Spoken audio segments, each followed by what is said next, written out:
Assalamualaikum warahmatullahi wabarakatuh. Pada kesempatan kali ini, kami kelompok 3 ingin mempresentasikan tugas mata kuliah Lean Six Sigma yang berjudul Peningkatan Order Fulfillment Rate (OFR) pada PT Nusantara Distribusi. Next. Baik, masuk ke fase pertama, yaitu Define, yang memiliki latar belakang PT Nusantara Distribusi bergerak di bidang distribusi FMCG dengan jangkauan distribusi yang luas. Kinerja distribusi diukur melalui 2 indikator utama. Yang pertama adalah fulfillment rate, dan kedua on time delivery rate. OFR aktual hanya mencapai 71,3%, jauh di bawah target 95%. Kondisi ini berdampak langsung pada kepuasan pelanggan dan meningkatkan biaya operasional kepuasan. Next. Baik, masuk ke identifikasi permasalahan. Ada 3 permasalahan. Yang pertama yaitu OFR aktual hanya 71,3% dan OTDR hanya 75,8%. Keduanya masih jauh di bawah target masing-masing, yaitu 95% dan 85%. Yang kedua, detek terbesar pertama, stock out gudang dengan 155 kejadian. Yang kedua, error WMS atau Warehousing Management System dengan 154 kejadian. Yang ketiga, lonjakan permintaan mendadak dengan 147 kejadian. Permasalahan yang ketiga yaitu defek utama tersebut menyumbang porsi sebesar dari total 1.385 defek yang tercatat. Penanganan akar penyebab ketiga faktor ini menjadi prioritas utama dalam pendekatan DMAIC. Next. Baik, masuk ke Voice of Customer. Voice of Customer dan harapan pelanggan. Voice of Customer itu yang pertama itu produk tersedia. Harapan pelanggan itu seluruh barang yang dipesan tersedia tanpa ada hambatan. Kemudian pengiriman tepat waktu. Harapan dari pelanggannya itu barang diterima sesuai dengan jadwal yang telah ditentukan. Yang ketiga, voice of customer dari pesanan lengkap, yaitu tidak terjadi partial maupun unfulfilled. Kemudian, voice of customer dari barang dalam kondisi baik. Harapan dari pelanggan yaitu produk diterima tanpa kerusakan selama proses pengiriman. Kemudian, informasi pengiriman yang akurat. Harapan dari pelanggan yaitu status pengiriman dapat dipantau secara real time. Next. Baik, sekarang bagian critical to quality atau CTQ. Voice of customer itu baru tersedia. CTQ-nya itu order fulfillment rate dengan target lebih dari 95%. Kemudian pengiriman tempat waktu dengan critical to quality-nya itu on time delivery rate, yaitu lebih dari 85%. Kemudian pesanan lengkap, persentase partial atau unfulfilled ordernya kurang dari 5%. Kemudian barang tidak rusak, defect rate-nya itu kurang dari 2%. Next. Sipok diagram. Sipok diagram di sini yaitu suppliernya itu supplier FMCG dengan input produk data pesanan amanat tenaga kerja, prosesnya penerimaan order, kemudian pengecekan stok, kemudian picking, kemudian packing, kemudian pengiriman, dan yang terakhir konfirmasi penerimaan. Outputnya dari supplier FMCG yaitu pesan terkirim, OFR, dan OTDR. Kemudian untuk customer-nya, outer retail, supermarket, dan minimarket. Next. Baik, kita masuk ke bagian rumusan masalah, di mana rumusan masalah itu yang pertama, bagaimana kondisi kinerja proses distribusi PT Nusantara Distribusi berdasarkan indikator order fulfillment rate dan on time delivery rate. Yang kedua, faktor-faktor apa yang menjadi penyebab utama rendahnya order fulfillment rate berdasarkan analisis Lean Six Sigma. Yang ketiga, strategi perbaikan apa yang paling tepat untuk meningkatkan kinerja proses distribusi sesuai dengan hasil analisis akar penyebab. Yang terakhir, bagaimana mekanisme pengendalian yang dapat diterapkan agar hasil perbaikan dapat dipertahankan secara berkelanjutan. Next. Baik, ini untuk tujuan penelitiannya. Yang pertama mengukur performa distribusi, yang kedua menentukan akar penyebab rendahnya OFR, yang ketiga menentukan solusi terbaik, dan yang terakhir menyusun sistem pengendalian. Next. Baik, untuk baseline performance-nya, data kinerja distribusi PT Nusantara distribusi sebelum perbaikan yaitu totalnya 4.824, fulfilled-nya 3.436, partial to distribute 342, unfulfilled-nya itu di 43, OFR aktualnya itu di 71,3%, kemudian untuk OTDR-nya aktual 75,8%. OFR 71,3% masih jauh di bawah target, yaitu 95%. Harus ada perbaikan segera. Next. Baik. Untuk fase kedua, yaitu measure. Untuk analisis statistik deskriptifnya, analisis statistik deskriptif menunjukkan bahwa kinerja distribusi PT Nusantara Distribusi masih belum optimal. Perusahaan hanya mampu memenuhi 71,3% pesanan pelanggan, sementara 28,7% lainnya masih berupa partial atau unfulfilled order. Baik, untuk kemampuan proses, berdasarkan data distribusi PT Nusantara Distribusi, total defect yang teridentifikasi mencapai 1.385 dari keseluruhan order yang diproses. Nilai DPMO atau defect per million opportunities sebenarnya 287.106 menunjukkan tingkat kegagalan yang sangat tinggi. Sigma level yang dicapai hanya kurang lebih 2 sigma, jauh di bawah standar industri Six Sigma, yaitu kurang lebih 6 sigma. Baik, untuk pengukuran critical to quality atau CTQ, hasil pengukuran menunjukkan bahwa seluruh indikator CTQ masih berada di bawah target perusahaan. Hal ini menunjukkan bahwa kebutuhan pelanggan belum sepenuhnya dapat dipenuhi sehingga diperlukan analisis lebih lanjut terhadap faktor-faktor yang menyebabkan rendahnya performa proses distribusi. Next. Baik, masuk ke kesimpulan tahap measure. Tahap measure ini menunjukkan bahwa kinerja distribusi PT Nusantara Distribusi belum mencapai target perusahaan. Hal ini terlihat dari order fulfillment rate-nya hanya 71,3%, on-time delivery rate-nya 75,8%, dan kapabilitas proses yang masih sekitar 2 sigma. Oleh karena itu, pada tahap analyze akan digunakan Pareto chart, fishbone diagram, dan 5 why untuk mengidentifikasi akar penyebab utama sebagai dasar perbaikan proses. Next. Oke, selanjutnya kita masuk di bagian tujuan tahap analisis, yang dimana tahap analisis bertujuan mengidentifikasi akar penyebab rendahnya order fulfillment rate OFR berdasarkan hasil measure. OFR masih 71,3% dan OTDR-nya 75,8%, sehingga proses distribusi belum optimal. Merupakan penyebab defect terbesar dengan 155 kejadian. Kondisi terjadi akibat safety stock yang belum optimal sehingga ketersediaan barang di gudang tidak mencukupi permintaan pelanggan. Next. Selanjutnya kita masuk fishbone diagram. Di sini ada kategori penyebab utamanya, ada main. Mainnya itu kurangnya pelatihan operator gudang, metodenya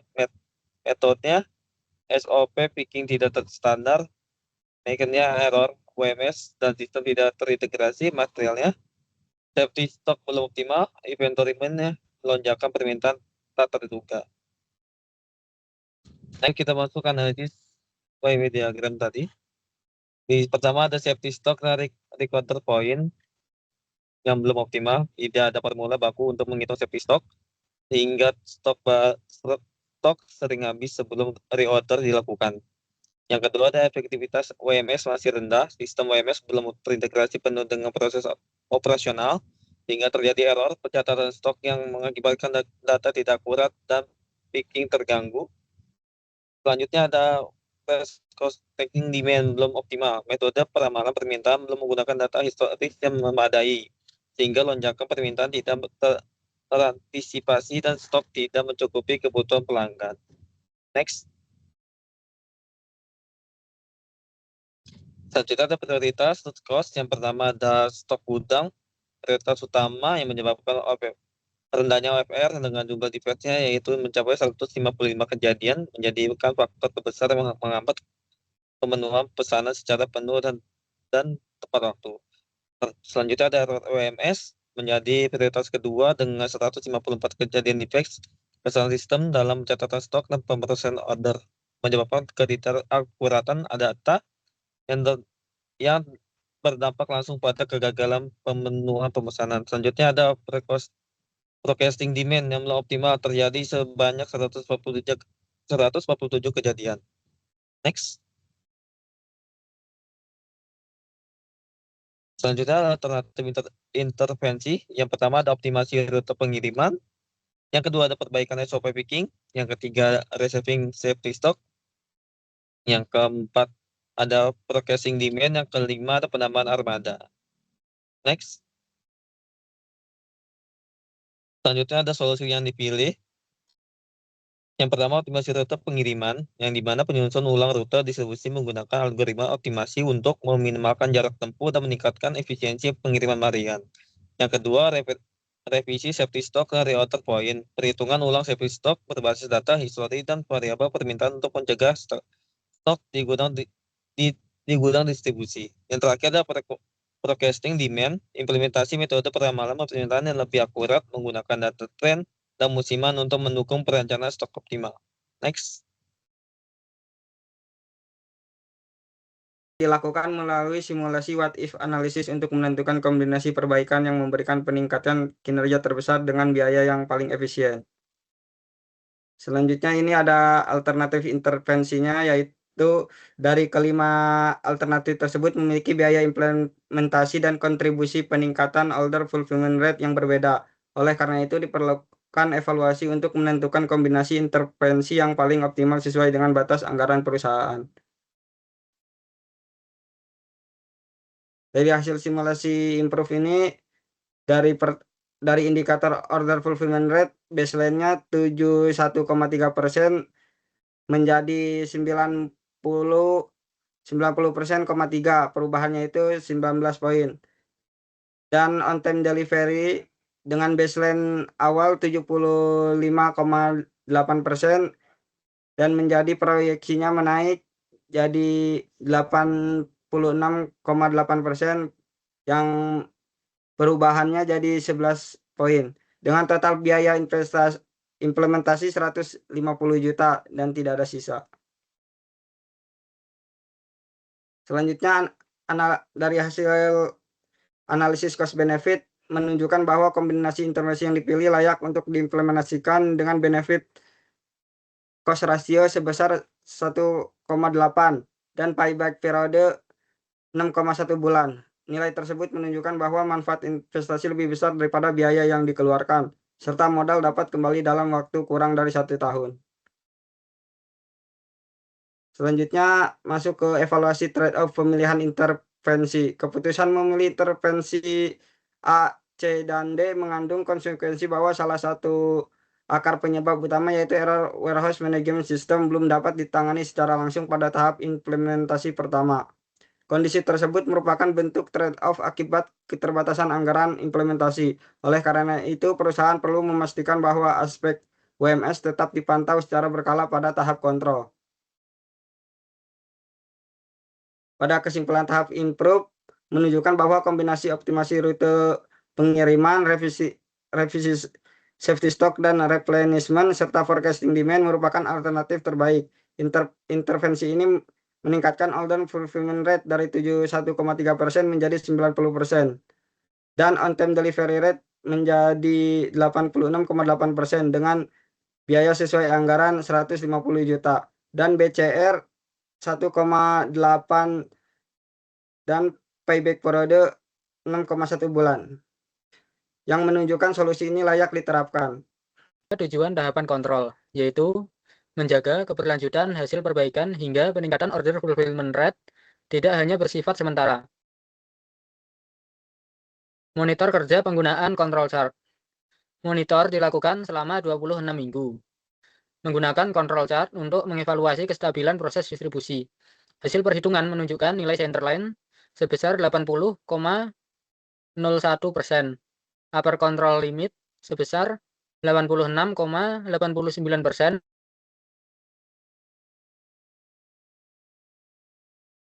Acuan dalam membedakan variasi proses normal dan penyimpangan khusus. Next.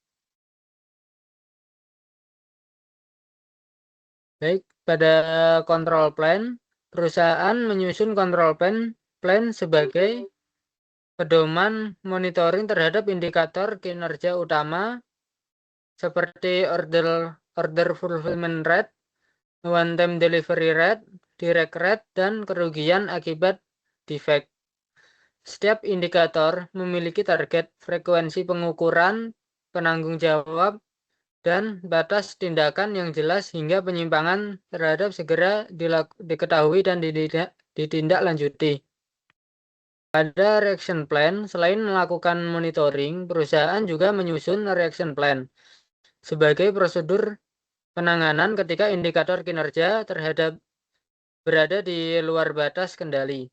Pada minggu ke-14 dilakukan investigasi terhadap data pemesanan, pemeriksaan stok, evaluasi safety stock, serta pengecekan armada distribusi untuk mengidentifikasi penyebab penurunan OFR. Next. Hasil dari evaluasi monitoring menunjukkan bahwa implementasi intervensi pada fase improve berhasil meningkatkan kinerja operasional dibandingkan kondisi awal, yang ditunjukkan oleh peningkatan rata-rata order fulfillment rate, serta semakin banyak data yang berada dalam batas kendali statistik. Namun demikian, keberadaan anomali pada minggu ke-14 dan ke-19 menunjukkan bahwa proses distribusi belum sepenuhnya stabil, karena masih dipengaruhi oleh faktor operasional seperti stock out, kesalahan pada warehouse management system, dan fluktuasi permintaan pelanggan. Kontrol menunjukkan bahwa kombinasi intervensi merupakan optimasi rute pengiriman, revisi safety stock, dan replenishment serta forecasting demand mampu meningkatkan stabilitas proses distribusi dibandingkan kondisi awal.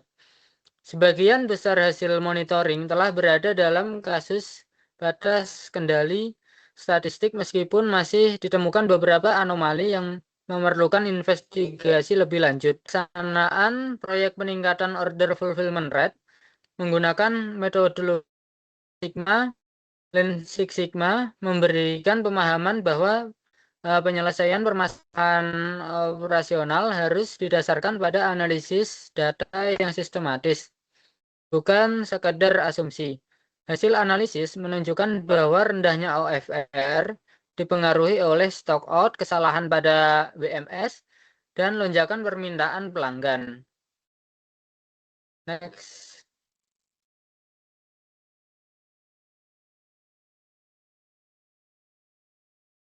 Untuk rekomendasi kepada manajemen PT Nusantara Distribusi, yaitu mengimplementasikan A, C, dan D, atau optimasi rute pengiriman, revisi stok, safety stock, dan replenishment, serta forecasting demand.